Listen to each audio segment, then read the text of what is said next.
During a routine traffic stop, tensions flare as Officer Tobias Krill confronts Anara Finn, a black woman driving with her family. What should have been simple spirals into a heated standoff, testing everyone's beliefs and pushing Anara to take a stand that no one will ever forget. The streets were quiet that morning, the kind of silence that seemed almost staged, like a lull before something momentous. Tobias Krill, a veteran police officer with a hardened, scrutinizing gaze, sat behind the wheel of his patrol car, scanning the rows of tidy suburban homes lining the avenue. But his attention drifted, his eyes narrowing as a sleek black sedan slid by a car that seemed out of place. An expensive model in a neighborhood like this. The driver, a black woman well dressed and poised, held his gaze for just a split second before turning her attention back to the road. In the back seat, two young faces peeked over the seats, their eyes wide and curious.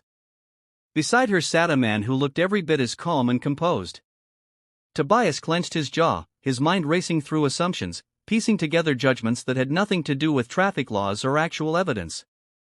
The vehicle looked new, pristine, and in his mind, he thought, there's no way she could afford that car. See that?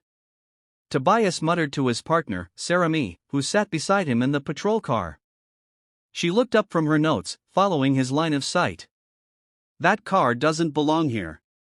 They don't belong here. Sarah's brows furrowed, a flicker of unease crossing her face. She's not doing anything wrong, Tobias, she replied quietly, but her voice was tentative, like she was trying to convince herself as much as him. Tobias ignored her, his hand instinctively reaching for the switch. The patrol car lights flared on, casting a pulsing glow through the neighborhood. Inside the sedan, Anara Finn felt her chest tighten. She glanced sideways at her husband, Soren, whose jaw tensed as he looked back at her, offering a reassuring nod. Their children, Cade and Lyra, looked between their parents with wide, questioning eyes. Cade's small hand found his sister's, giving it a gentle squeeze. The unspoken understanding between them was tangible. This wasn't the first time they'd been pulled over. It was something they both knew too well, something they wished their children didn't have to see or understand. Anara eased the car to a stop, her movements slow and deliberate, every action calculated to convey compliance, caution. She inhaled deeply, her fingers curling around the steering wheel as she waited for what came next. Her heartbeat pulsed in her ears, steady yet relentless. Through the rearview mirror, she saw Tobias and Sarah step out of the patrol car. Tobias's approach was brisk, almost aggressive, as if he had already decided something was wrong. Sarah, however, hesitated, her steps slower, a shadow of uncertainty crossing her face. Anara rolled down her window, offering a polite if tense smile. "Good morning, officers. Is there a problem?" Tobias's gaze was cold, appraising. "License and registration," he demanded, his voice laced with suspicion. He looked her up and down, as if searching for something, some sign, some excuse to justify his tone. She kept her expression calm, reaching into her bag and pulling out her wallet with steady hands, though inside, she felt anything but steady. Stay calm. Just stay calm, She handed over her license and registration, trying not to notice the way Tobias's lip curled slightly as he took them. "So, Ms. Finn," he said, reading her name off the card with a disdainful tone. "What are you doing in this neighborhood?" Anara met his gaze, keeping her voice level. "I was just driving my family to an event nearby." "Is there any particular reason you pulled us over, officer?" Tobias narrowed his eyes, seeming almost annoyed that she dared to question him. "We're the ones who ask the questions here," he snapped. "Step out of the vehicle." Soren shifted beside her, his hand instinctively reaching over to rest on her shoulder. The small gesture spoke volumes. He was there, a steady presence, even in his silence. Their children, sensing the tension, huddled closer together in the back seat, eyes darting between their parents and the officer outside. Sarah took a step forward, her expression tense. "Tobias," she murmured, glancing toward him. "This doesn't feel necessary." But Tobias shot her a look that silenced any further protest. "Stay out of it, Sarah," he muttered, before turning his gaze back to Anara, the undercurrent of authority in his voice leaving no room for argument. Anara unfastened her seatbelt, each movement slow and deliberate, as though any sudden gesture could be misinterpreted. As she opened the door and stepped out, she held herself with quiet dignity, her gaze steady. She felt the weight of her family's eyes on her, felt the pulse of their fear and confusion, but she didn't let it show. She had learned long ago to keep her emotions in check, to mask her vulnerability behind a composed exterior. As Tobias stood before her, he loomed, his expression a mix of disdain and skepticism. His eyes traveled over her outfit, her jewelry, her car, every detail an unwelcome reminder of his assumptions. He stepped closer, his voice a harsh whisper. "Nice car. Must have cost a pretty penny. You sure you didn't borrow it?" Anara felt a surge of anger rise within her, but she tamped it down, clenching her fists at her sides. She met his gaze, refusing to look away. "I don't see how that's relevant, officer." "Oh, it's relevant," Tobias sneered. "People don't just walk around in fancy cars in this neighborhood, at least not people like you." His words were sharp, cutting, laced with an accusation she didn't have to hear to understand. Soren, still in the car, watched the exchange, his expression hardening. He placed a calming hand on Cade's shoulder as his son opened his mouth to ask something. "Sho, it's all right," Soren whispered, though he knew the situation was anything but. Sarah shifted uncomfortably, her gaze darting from Tobias to Anara. She took a step forward, her voice low but firm. "Tobias, she's done nothing wrong. We don't have cause enough." "Sarah," Tobias barked, not even bothering to hide his disdain. "You don't get to call the shots here." A few passers-by had stopped, watching from the sidewalk with wary curiosity. Some of them began pulling out their phones, sensing that this encounter was anything but routine. The sight only seemed to fuel Tobias's aggression. He squared his shoulders, a flicker of annoyance passing over his face. Anara stood her ground, refusing to let his presence intimidate her. "If there's an actual reason for this stop, I'd appreciate if you could let me know," she said calmly, though her voice held an edge. Her dignity, her composure, it was the one thing she would not let him take from her. Tobias leaned closer, his voice dropping to a low, menacing tone. "You're in no position to demand anything. You're here because I let you be here. Don't push your luck." Anara met his gaze, unflinching. "I know my rights, Officer Krill, and I know this is harassment." A ripple of murmurs passed through the onlookers as they exchanged glances, some recording the scene with open phones. The atmosphere was charged, a palpable tension that seemed to hold everyone in its grip. As Tobias stood there, towering over her with barely restrained anger, Anara could feel the weight of the moment, the invisible line she was being forced to walk. But she wouldn't give him the satisfaction of fear. She straightened her shoulders, standing tall under his scrutiny. This was far from over. Anara's heart hammered in her chest, but she forced herself to breathe evenly. She could feel her family's eyes on her, the silent concern radiating from her husband and the growing fear of her children. Tobias Krill loomed over her, a smirk curling his lip as if her discomfort was exactly what he wanted to see. "Step over here," Tobias ordered, pointing to the side of the car. His tone held an edge, a hint of superiority that left no room for question. She could sense his delight in exerting his authority, taking pleasure in making her feel small. Soren watched from the car, his expression tight with frustration. He wanted to get out, to shield his wife from this indignity, but he knew that any move on his part could make things worse. His eyes met hers, a look of quiet solidarity that said, "I'm here. I see you, " Beside him, little Lyra clung to Cade, her small fingers wrapped tightly around her brother's hand. "Daddy," she whispered, her voice trembling, "why is Mommy outside with the police?" Soren's heart twisted as he looked at his daughter. "It's okay, sweetheart," he murmured, keeping his tone soft and steady. "Mommy's just talking to them. She'll be back in the car soon." But his words felt hollow, a fragile promise he wasn't sure he could keep. Anara turned her gaze back to Tobias, who seemed to be scrutinizing her every move as if searching for something that could justify his aggression. "What exactly are you looking for, officer?" she asked, keeping her tone level. Tobias's smirk widened. "That's not your concern, is it?" he replied, his tone dripping with condescension. "People like you don't get to ask questions." Anara felt the anger boiling within her, but she refused to let it show. She had endured too many moments like this, faced down too many subtle and not so subtle acts of discrimination. She wouldn't give him the satisfaction of seeing her break. Behind her, Sarah shifted uncomfortably, casting a quick glance at her partner. She had known Tobias for years, seen him in countless interactions with the public. But today, there was a harshness in his tone, a coldness she hadn't noticed before. She could see the resentment in his eyes, the way he looked at Anara as if she were somehow an affront to him. "Officer Krill," Sarah said cautiously, "we're here for a routine stop. Ms. Finn has complied with all requests so far. Maybe we should. Maybe you should keep quiet and let me do my job." Tobias cut her off, his gaze flicking to her with a look of warning. "Or are you going to side with her?" Sarah bit her lip, her hands balling into fists at her sides. She wanted to say something, to defend Anara and the family watching helplessly from the car, but fear crept into her mind, the fear of stepping out of line, of challenging her partner's authority. She knew what it would mean to go against him, but the guilt weighed heavily in her chest. Anara caught Sarah's hesitation and held her gaze for a moment. It was a look of silent pleading, a hope that maybe, just maybe, someone in this situation would see her, would understand that this was wrong. "Do you have any idea what you're getting yourself into?"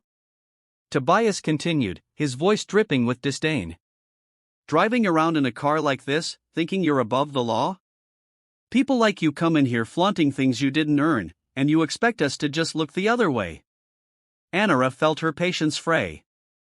"I'm not flaunting anything, officer. I'm driving with my family, my husband and my children. We're not doing anything wrong." Tobias sneered, stepping closer until they were nearly nose to nose. "I think you're doing plenty wrong, Ms. Finn. But people like you never see it that way, do you?" Anara refused to back down, though every nerve in her body screamed at her to retreat. "People like me?" she echoed, her voice quiet but steady. "I wonder, Officer Krill, what exactly you mean by that?" A flicker of annoyance crossed Tobias's face as if he hadn't expected her to call him out so directly. But he recovered quickly, his smirk returning. "You know exactly what I mean. Don't pretend otherwise." Anara's jaw tightened, but she held her ground. The quiet murmur of onlookers, the clicking of phones capturing the scene, faded into a dull hum as she locked eyes with Tobias. She could feel the weight of his hatred, the sense of entitlement in his stance, as if her mere existence in that space was an affront to him. Soren watched from the car, his hands clenched into tight fists. He wanted to speak up, to tell this man that he had no right to talk to his wife this way, but he knew that anything he said could escalate things further. His heart pounded with anger and frustration, yet he forced himself to remain silent, his eyes never leaving Anara. Sarah, watching the confrontation unfold, felt the knot in her stomach tighten. This wasn't right. She knew it. But the fear of standing against Tobias held her back, a paralyzing weight that kept her rooted to the spot. Anara felt her pulse quicken, but she kept her expression calm. "I've complied with everything you've asked, Officer Krill. My family and I are simply trying to get to our destination. So unless there's a legitimate reason for this stop, I'd like to know why you're holding us here." Tobias's smirk disappeared, replaced by a look of simmering anger. He leaned closer, his voice dropping to a low, menacing tone. "You don't get to dictate how this goes, Ms. Finn. Not you. Not here." The crowd's murmurs grew louder, a few voices rising in murmurs of disapproval. Sarah's hands trembled as she heard the growing unease of the bystanders. She couldn't ignore it anymore. Every instinct screamed that this wasn't just wrong, it was deeply, profoundly unjust. "Officer Krill," Sarah said louder this time, her voice carrying an edge of defiance, "she's done nothing wrong. We don't have the right to." Tobias's head snapped around, his gaze blazing with fury. "You don't get to question me," he snarled, "not in front of them." Anara's heart lifted slightly at Sarah's words. There was someone, at least one person, who could see the injustice here, who wasn't blinded by prejudice. It was a small glimmer of hope, but it was enough to remind her that she wasn't alone. Tobias turned back to Anara, his gaze steely. He took a step closer, his face mere inches from hers. "You think you're safe because you've got a fancy car and some jewelry? Out here, you're just another face in a place you don't belong. Anara felt the sting of his words, the casual cruelty in his voice. But she held her ground, refusing to let him see her falter. She stood tall, meeting his gaze with unwavering defiance. At that moment, she realized something. She wasn't just standing up for herself. She was standing up for her children, who watched from the car with wide, fearful eyes. She was standing up for every black person who had ever been treated as less, as if their presence alone was an offense. A single tear slipped down Lyra's cheek as she watched her mother, her small hand clutched tightly in her brother's. Soren looked back at them, his own heart breaking for what they had to witness, for the innocence that was being chipped away by this moment. Enough, Anara said softly, her voice calm but filled with an unyielding strength. This ends here, Officer Krill. Tobias's eyes flashed with rage, his authority crumbling in the face of her resistance. But even as the crowd watched, even as his partner showed signs of dissent, he refused to back down. The battle lines had been drawn, and Tobias was determined to assert his dominance, whatever the cost. Tobias's face twisted into a sneer, his eyes gleaming with barely concealed rage as he loomed over Anara. The air between them crackled with tension, thick enough that even the onlookers could feel it. A hush had fallen over the small crowd gathering nearby, their phones raised, capturing every second of the encounter. It was as though the entire street was holding its breath, waiting to see who would break first. Anara refused to look away, her gaze steady and unyielding, a silent reminder that she wasn't afraid. She felt the weight of her children's eyes on her, their young faces pressed against the car windows, filled with a mixture of confusion and fear. She wasn't just standing up for herself. She was standing up for them, for every person who had ever been made to feel small and unwelcome because of the color of their skin. Tobias seemed to sense this defiance, and it only fueled his anger. He reached out, his fingers gripping her arm with unnecessary force, pulling her roughly away from the car. Her belongings tumbled from her hands, scattering across the pavement, her wallet, her phone, a small book Kate had left in her bag. The crowd gasped as they saw the force he used, a few murmurs of outrage rising from the onlookers. Soren, watching from the passenger seat, felt a flash of fury unlike anything he had ever experienced. Every instinct told him to get out, to step between his wife and this man, to protect her. But he forced himself to stay calm, knowing that his anger could only make the situation worse. He glanced at his children, both of them wide-eyed, their hands clutching each other's for comfort. "It's okay," he whispered, though the words felt like a lie. "Mom's going to be okay." Cade, ever observant, looked up at his father, a slight quiver in his voice. "Daddy, why is that man being mean to Mommy?"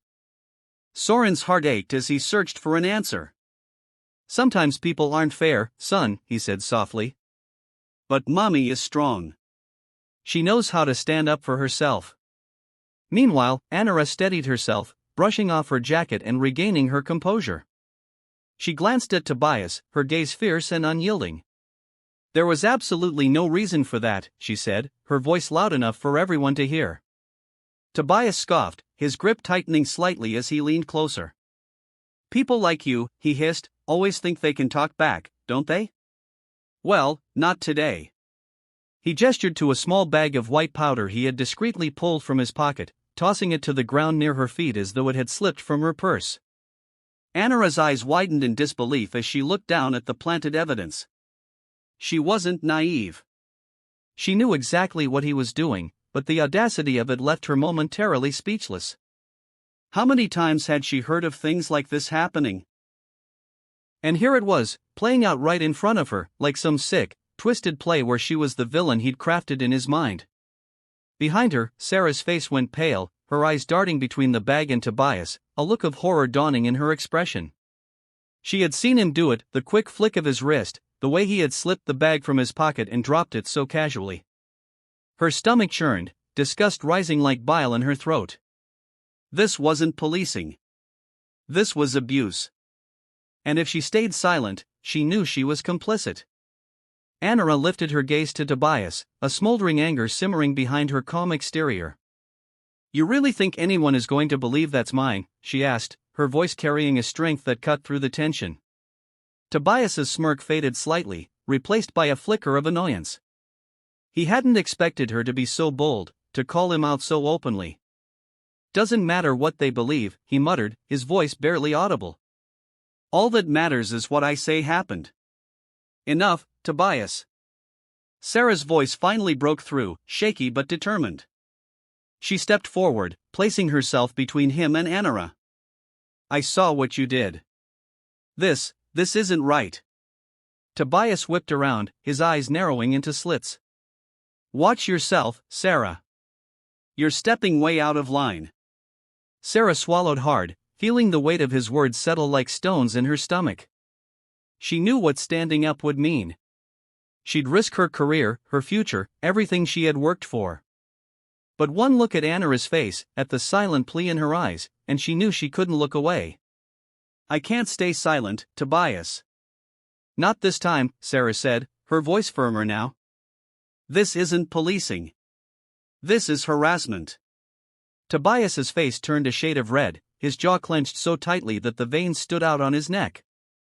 You want to throw your career away for someone like her, he spat, the last word laced with venom. Anara, catching his tone, felt the indignation rise within her like a wave. Someone like her. She had heard it so many times before, that subtle, insidious racism hiding behind words spoken with disdain, with disgust. But this time, she wasn't going to back down. I am not going anywhere, Officer Krill, she said, her voice calm but deadly serious. And I know my rights. I know what you're doing is wrong. The crowd's murmurs grew louder, a few people even calling out words of support. Tobias glanced around, realizing just how many eyes were on him, how many cameras were recording. His confidence wavered just slightly, but he wasn't about to let it show. Soren, watching from the car, felt a surge of pride as he saw his wife stand her ground. Despite the fear gnawing at him, he felt a glimmer of hope. Anara wasn't alone in this, not with him, and not with Sarah standing beside her. Tobias glared at Sarah, his voice lowering to a dangerous whisper. This is your last chance, Sarah. Get back in the car, or I'll make sure you're out of this department by tomorrow. But Sarah didn't move. She held her ground, her gaze unflinching. I swore an oath to serve and protect all people, Tobias, and I'm not about to break it for you. Anara felt a swell of gratitude towards Sarah, her own anger tempered by a sense of solidarity. For so long, she had faced moments like these alone, her voice unheard, her experiences dismissed. But here, in this charged moment, she felt a connection, an understanding that gave her strength. Tobias's hands clenched and unclenched at his sides, his control slipping with each passing second. The realization that he was losing, that his authority was crumbling, made his blood boil. But he had come too far, done too much, to back down now. His reputation, his pride, all of it was on the line. You're all making a big mistake, he muttered, his voice dripping with resentment. He took a step back, his eyes shifting between Anara, Sarah, and the crowd that continued to grow. Anara watched him, feeling a sense of calm wash over her. She had faced down men like him before, men who used their authority to intimidate and belittle, to make people feel like they didn't belong. But today, she wouldn't be cowed. She wouldn't give him the satisfaction. You're not above the law, Officer Krill, she said, her words clear and resolute. And neither am I. Her voice rang out, a declaration that cut through the murmurs of the crowd, leaving a moment of silence in its wake. It was a statement of truth, of justice, a statement that, for the first time in a long time, felt within her reach. The bystanders watched, some murmuring their agreement, others nodding in solidarity. Tobias's face twisted with rage, his authority crumbling under the weight of his actions, his own words turned against him. And though the battle wasn't over, Anara felt a sense of victory, a small but powerful triumph over the man who had tried so hard to strip her of her dignity. The crowd, sensing the shift in power, grew bolder. Voices rose in protest, calling out the injustice they had witnessed. A young man near the front of the group shouted, "This isn't right. She didn't do anything wrong." Another voice, a woman's, added, "We're tired of this. Enough is enough." Tobias turned to face the crowd, his eyes blazing with fury. But the weight of their collective gaze, the judgment, the condemnation, was too much to ignore. He took another step back, his confidence faltering. Anara could see it in his posture, in the way his shoulders tensed, in the way his eyes darted between the faces of the onlookers. He was losing control, and he knew it. Sarah, emboldened by the crowd's support, stepped closer to Tobias. "This has gone on long enough," she said, her voice steady. "You've crossed every line, Tobias. This isn't policing. This is a personal vendetta, and everyone here can see it." Tobias turned to her, his face contorted with fury. "You're going to regret this, Sarah. Mark my words." But Sarah didn't back down. She stood beside Anara, her shoulders squared, her expression a mixture of determination and regret. She knew that standing up to Tobias would come with consequences, but in that moment, she felt a strange sense of peace, a clarity she hadn't felt in a long time. Anara looked at her, a quiet gratitude shining in her eyes. "Thank you," she said softly, the words carrying a weight of sincerity that Sarah hadn't expected. Sarah felt her own eyes fill with tears, a sense of purpose and solidarity swelling within her. Together, they faced Tobias, their strength a united front that no amount of intimidation could break. Tobias knew he had lost. His authority, undermined. His reputation, tarnished. His pride, shattered by his own actions. But even in defeat, his ego wouldn't allow him to admit it. "This isn't over," he muttered, his voice barely audible, a weak attempt to salvage his dignity. Anara didn't respond, didn't give him the satisfaction of a retort. She simply stood there, resolute and unyielding, her presence a testament to the power of quiet strength, to the resilience that had carried her through a lifetime of challenges. The crowd's cheers grew louder, a collective voice of support that washed over her, filling her with a renewed sense of purpose. She looked at her family, her children's eyes shining with pride, her husband's quiet smile reflecting the love and admiration he felt for her. In that moment, Anara knew she wasn't just standing up for herself. She was standing up for every person who had ever been mistreated, every person who had been told they didn't belong. And as the crowd continued to cheer, she felt a sense of justice, a glimmer of hope that maybe, just maybe, things could change. Tobias stood rooted in place, his face a mask of fury and humiliation. The crowd's cheers and voices of defiance rang in his ears, each word a blow to the authority he had once wielded with impunity. He glanced at Anara, her calm, unyielding gaze piercing through him, and then at Sarah, who now stood firmly by her side. The tide had turned against him, and for the first time, he felt the crushing weight of accountability. "You think you've won?" Tobias hissed, his voice low but laced with venom. "This won't change anything. People like you always think you can outlast the system." Anara met his glare with an unwavering calm. "This isn't about winning or losing, Officer Krill," she said. "It's about accountability. It's about standing up for what's right, no matter the cost." The crowd murmured their agreement, their support growing louder with every passing moment. A young woman raised her phone higher, recording Tobias's every word and movement. "You're being recorded," she said firmly. "The world's going to see exactly who you are." Tobias's eyes flicked toward the phones pointed at him, and his confidence faltered. He opened his mouth to retort but was interrupted by a commanding voice from behind the crowd. "Officer Krill." The crowd parted, and a young officer stepped forward, his expression one of solemn authority.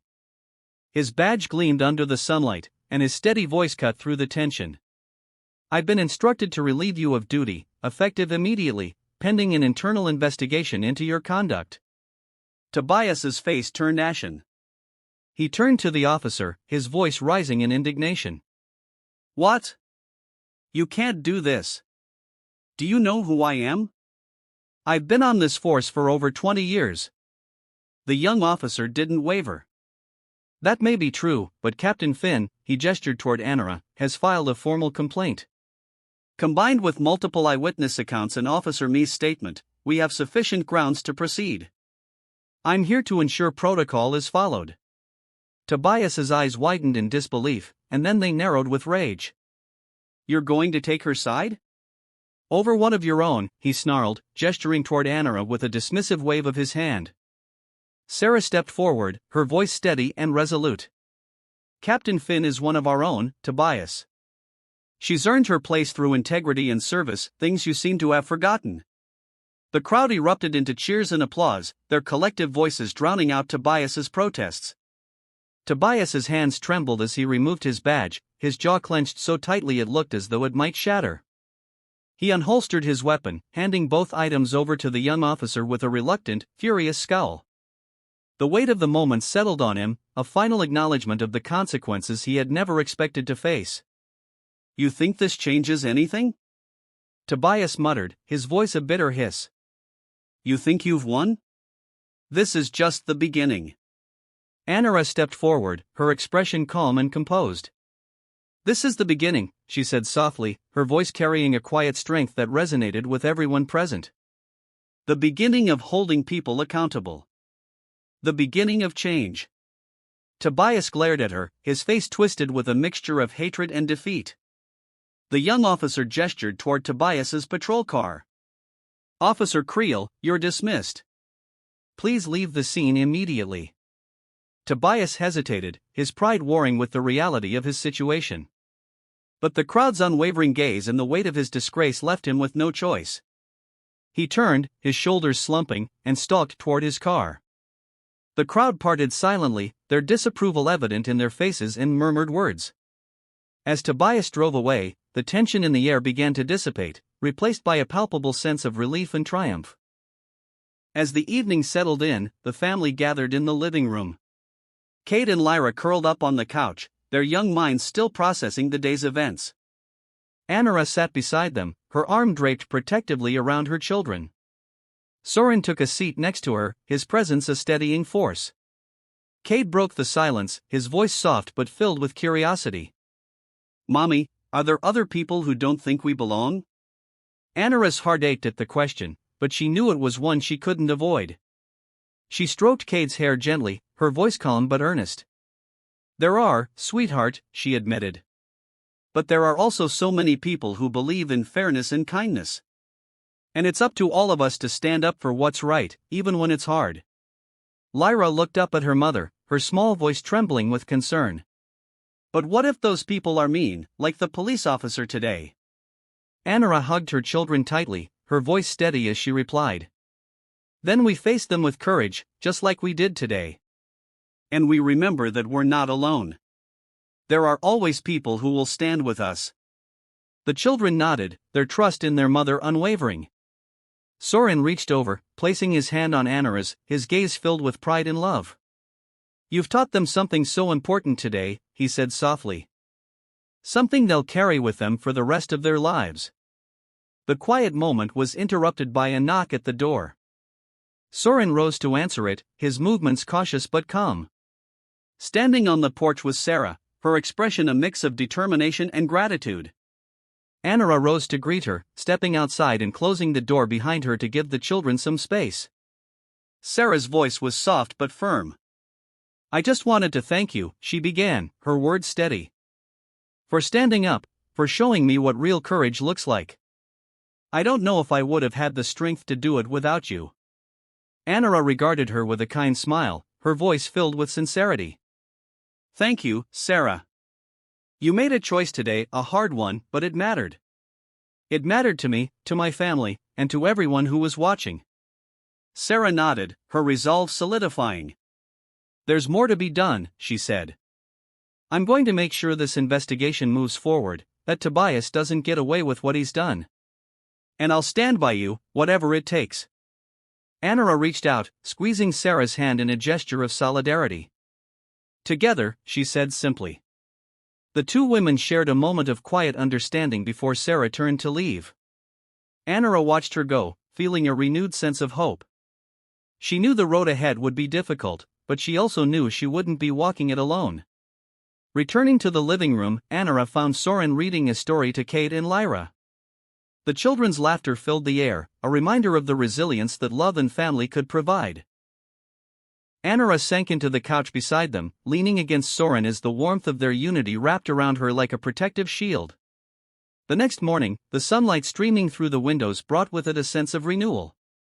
Anara stood in the kitchen, preparing breakfast while Soren helped Kate and Lyra with their morning routines. The house was alive with the sounds of family, a comforting contrast to the tension of the day before.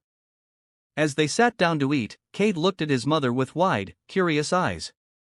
"Mommy," he began, his tone serious, "are you going to tell other people what happened?" Anara nodded, her voice steady. "Yes, Cade. People need to know what happened, so it doesn't happen again. And we need to work together to make sure that everyone is treated fairly." Lyra, her face thoughtful, asked, "Will the mean man be in trouble?" Anara exchanged a glance with Soren before replying. "He'll have to answer for what he's done," she said carefully. "And it's important that we make sure the people in charge know what kind of person he is." Soren reached out, placing his hand on hers. "Your mom is brave because she speaks up, even when it's hard," he said to the children. "And that's something we should all try to do." Later that day, Anara sat down at her desk, her laptop open in front of her. She began to draft a statement, recounting the events of the previous day with precision and clarity. She knew the importance of getting the details right, of ensuring her voice was heard in a way that couldn't be dismissed. As she wrote, the weight of her experiences settled over her, but so did the determination to turn this moment into something greater. This wasn't just about her or her family, it was about every person who had ever been silenced, every injustice that had gone unchecked.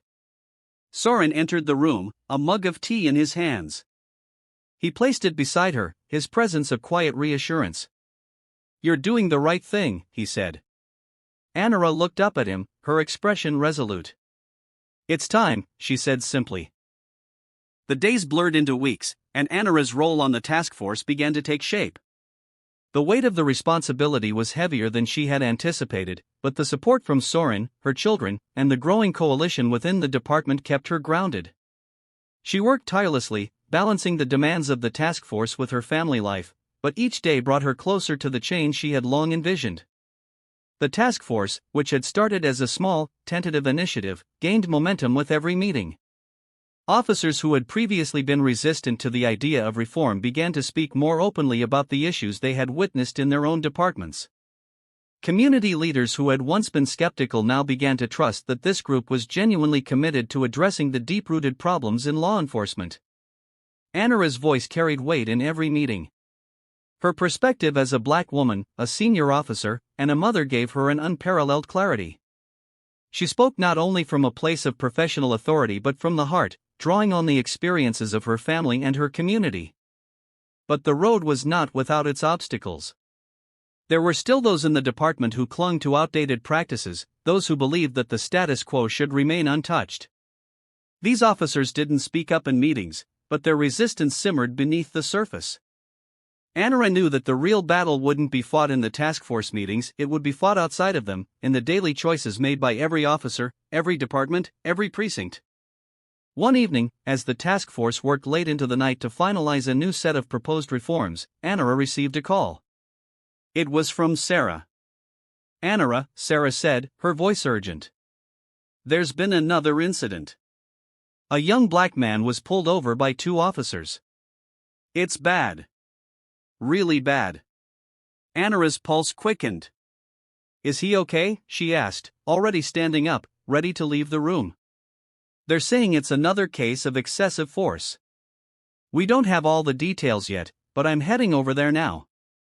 I wanted you to know before you hear it from someone else." Anara clenched her jaw, the familiar wave of anger and frustration sweeping over her. She knew this fight was far from over. "I'm coming with you," she said, her voice unwavering. "I'll meet you at the scene." When Anara arrived at the scene, she saw the flashing lights of multiple police cars, the officers standing around, some with their heads bowed, others speaking in hushed tones. The young man, bruised but alive, was seated on the curb, surrounded by paramedics. His clothes were torn, and his hands were cuffed, but his eyes were full of defiance that reminded Anara of the first time she had been pulled over in her youth. Sarah was standing beside him, speaking quietly with the paramedics, her expression tight with anger. When she saw Anara, she walked over quickly. "They beat him up, Anara," Sarah said, her voice barely a whisper. "He wasn't resisting. But the officers didn't care. They saw him and decided he was guilty before they even asked a question." Anara looked at the young man, her heart aching for him. His eyes met hers, and despite the pain he was clearly in, there was a flicker of hope in them. Is he going to be okay? Anara asked, her voice steady. The paramedics nodded. He'll survive. But it's going to be a long road for him. Anara took a deep breath, her hands clenched into fists at her sides. She could feel the weight of the situation pressing down on her, but she knew what had to be done. I'm going to speak to the officers, Anara said, her voice firm. Sarah gave her a nod, a look of determination in her eyes. I'll be with you, Sarah said. We need to make sure this gets reported.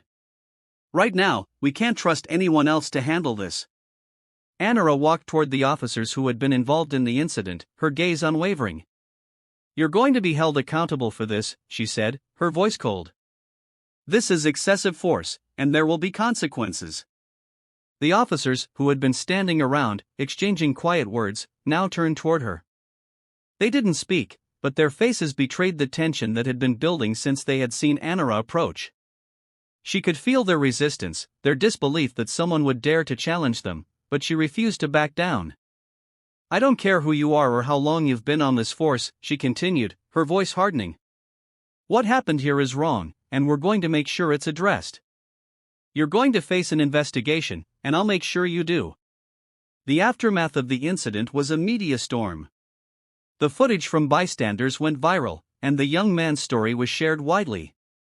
The incident sparked outrage across the community, and protests began to form in the streets, calling for justice for the young man and an end to police brutality. Anara was once again thrust into the spotlight. She gave interviews, spoke at rallies, and continued to advocate for reform, even as she knew that the road ahead would be long and fraught with challenges. The new task force, which had been working on policies aimed at reforming the department, found its purpose more urgent than ever. But amidst the noise and the chaos, Anara remained focused. She had always known that the work she was doing was bigger than herself, bigger than any one incident. It was about building a future where people weren't judged by the color of their skin, where justice wasn't a privilege for the few, but a right for all. One evening, as the protests intensified and the pressure to enact change mounted, Anara stood before her team at the department. The task force had come together, but now was the moment to act. To bring the reforms they had been discussing to the forefront. We've been talking about change, she said, her voice strong and unwavering. We've been discussing reform and accountability. But now, we need to act. We need to put these ideas into practice, not just in our policies, but in every interaction we have with the people we are sworn to protect. Her team nodded, a mix of faces filled with determination and uncertainty. It was clear that the road ahead would not be easy. The changes they were pushing for were monumental. But Anara knew that they couldn't wait any longer. The time for action was now. We're going to make sure that the officers who cross the line are held accountable, she said, her voice unwavering. We're going to push for transparency, for community involvement, and for a department that holds the value of justice above all else. But we can't do it alone. We need every single one of you to be a part of this. The room was quiet for a moment as Anara's words sank in. The weight of the responsibility, the urgency of the moment, was palpable. There were still many doubts, both within the department and in the wider community, but Anara felt the strength in the room, her team, her colleagues, and her allies in the fight for reform. We're in this together, Anara continued, her voice steady. And we will hold each other accountable, just as we expect the community to hold us accountable. This isn't just about changing policies, it's about changing mindsets, about rebuilding trust. The work we do now will impact generations to come. Her words, delivered with conviction and passion, seemed to stir something in the group. Slowly, faces began to soften, expressions of doubt giving way to determination. Some officers, who had once been hesitant, now seemed ready to rise to the challenge. Others still needed convincing, but Anara knew that the real work had begun. There would be no easy victories, no quick fixes. But for the first time in a long time, she saw a glimmer of hope. The next few days were filled with intense meetings, strategy sessions, and continued media coverage of the recent incident. The protests outside the department only grew larger, louder, demanding justice for the young man who had been brutalized by the officers. Anara felt the pressure building, but she remained steadfast. She knew that the real test was not just what happened in the days following the incident, but the actions taken in the months and years afterward. Her family continued to be her anchor. Soren, always her rock, was by her side every step of the way, offering a constant source of support and encouragement. Kate and Lyra, though young, were beginning to understand the significance of what their mother was doing. They had seen firsthand the way Anara faced adversity, and they were proud of her. But there were moments when Anara felt the weight of the struggle, moments when the pressure seemed too much to bear. Late one night, after a long day of meetings and interviews, she found herself in the kitchen, her hands gripping the edge of the counter as she stared out the window, lost in thought. Soren entered quietly, sensing that something was off. He approached her, gently placing a hand on her shoulder. "Anara, you okay?" he asked softly. She took a deep breath, forcing herself to smile. "Just thinking," she said, her voice tired. "It feels like we're up against so much sometimes. Like we're fighting a battle that can never truly be won." Soren turned her to face him, his eyes filled with understanding. "You've always been fighting, Anara," he said. "But you're not alone in this.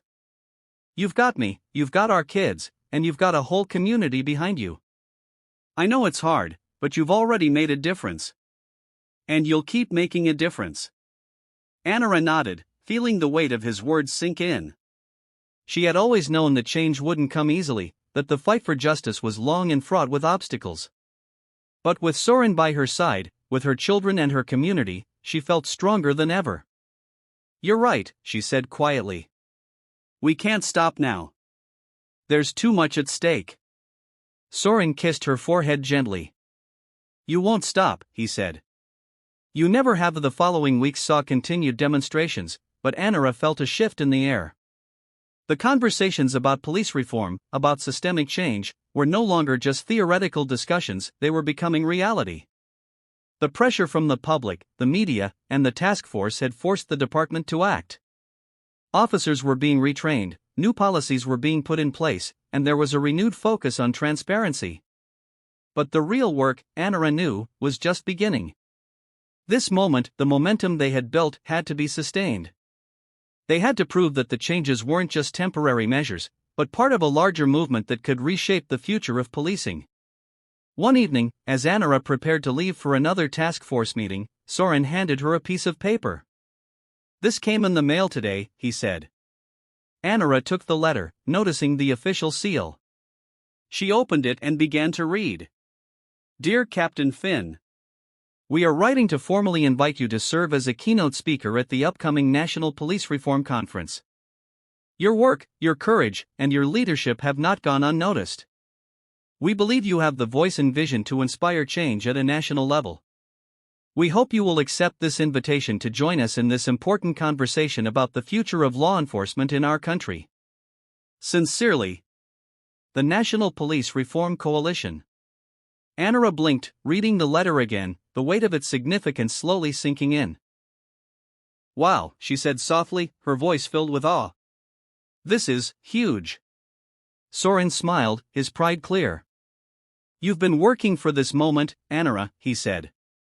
"This is your chance to take everything you've fought for and make it even bigger. You're ready." Anara stood in silence for a moment, processing the opportunity before her. She had always dreamed of making a difference on a larger scale, of taking the lessons she had learned from her own experiences and sharing them with the world. Now, she had the chance to do just that. "I'll do it," she said finally, her voice steady with resolve. "This is my chance to make a bigger impact. To show that change isn't just possible, it's happening." The day of the conference arrived, and Anara stood before a packed auditorium, the weight of the moment pressing down on her shoulders. She had been in rooms full of powerful people before, but this felt different. This was not just about her, it was about the future of policing, about ensuring that justice, accountability, and fairness were no longer just ideals, but realities. As she stepped up to the podium, the crowd fell silent, waiting for her to speak. "Thank you," she began, her voice calm but filled with determination. "Thank you for giving me the opportunity to stand here today. I'm here because of the people who have stood by me, my family, my colleagues, my community, and because of the young man who was hurt, who suffered, and who made sure his story was heard. She paused, taking a deep breath. We're at a crossroads. The work we do today will shape the future of policing. But we cannot, and must not, do it alone. We need transparency, we need accountability, and we need to make sure that every officer upholds the oath they took to serve and protect all people, not just some. Her words resonated in the room, the power of her message echoing long after she had finished speaking. The applause that followed Anara's speech was thunderous, echoing in the auditorium. It was a moment of validation, not just for her, but for the many voices that had been silenced for so long. As she stepped down from the podium, a sense of accomplishment washed over her. But she knew the real work was still ahead. This was just one step, one moment in a much larger journey. After the speech, she was surrounded by conference organizers, community leaders, and fellow officers. Many congratulated her on her powerful words, some even expressed their gratitude for her leadership. Yet, as Anara stood there, engaging with others, she couldn't shake the feeling that the true impact of her work would be measured not in accolades but in lasting change. As the event wound down, Anara found a quiet corner to collect her thoughts. She was exhausted, both mentally and physically, but a quiet fire burned inside her. The task force she had helped establish, the reforms that were beginning to take root, they were all steps toward building something better. She couldn't afford to let up. She had to keep pushing. Soren found her there, just as the final session was wrapping up. "You did great, Anara," he said, his voice warm as he approached. He wrapped his arm around her shoulders, offering the comfort she so often gave to others. "Thank you," she replied softly, leaning into him. "But I think this is just the beginning." Soren kissed her temple gently. "I know it is.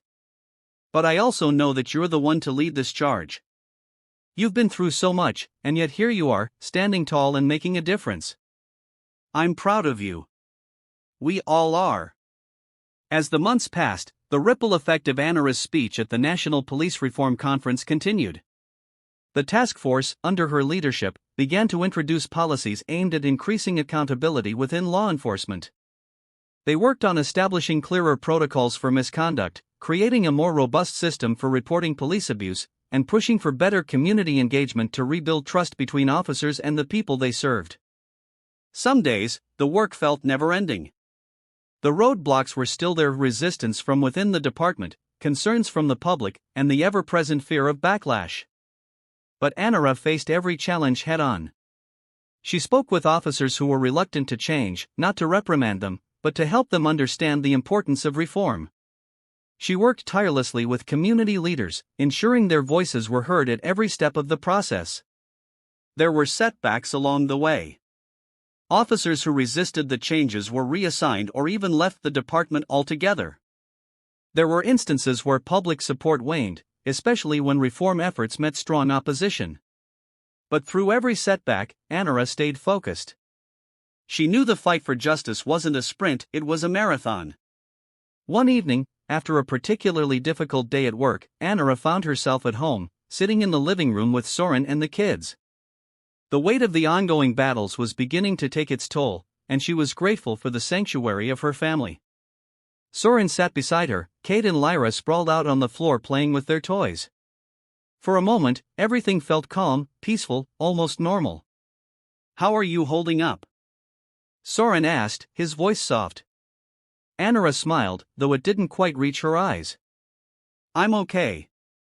Just tired, I guess. This work, it takes a lot out of you. But then I think about the changes we're making, and I know it's worth it." Soren nodded. "I see how hard you work every day. I see how much you've changed things already. And I know it's not easy. But you're doing it. You're making a difference." Anara looked down at Kate and Lyra, their innocent laughter filling the room. She reached out and ruffled Kate's hair. "I do it for them," she said, her voice full of love. "I do it for every child who deserves to grow up in a world where they aren't judged by the color of their skin. I do it so they can feel safe, no matter where they are, no matter who they are." Soren squeezed her hand, his eyes filled with pride. "I know," he said softly. "And I'll be right here with you, every step of the way." The next morning, Anara received a call from Sarah. It was early, and Anara could hear the urgency in her voice. Anara, Sarah said quickly. There's been another incident. A police shooting. A black man was shot by officers, and we need to move quickly. The community is already outraged. We're going to have to address this, and we need you on the front lines. Anara felt her stomach tighten. The weight of what Sarah was telling her was like a blow to the chest. Another shooting. Another senseless tragedy. I'll be there, Anara said, her voice steady despite the storm of emotions raging inside her.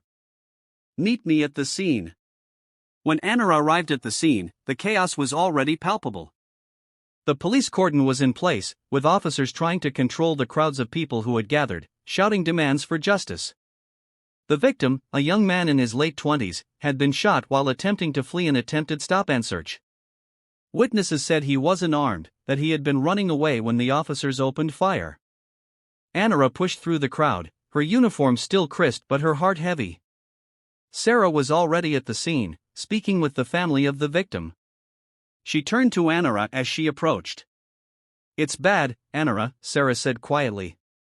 They're already calling it an execution. The community's enraged. We need to get in front of this.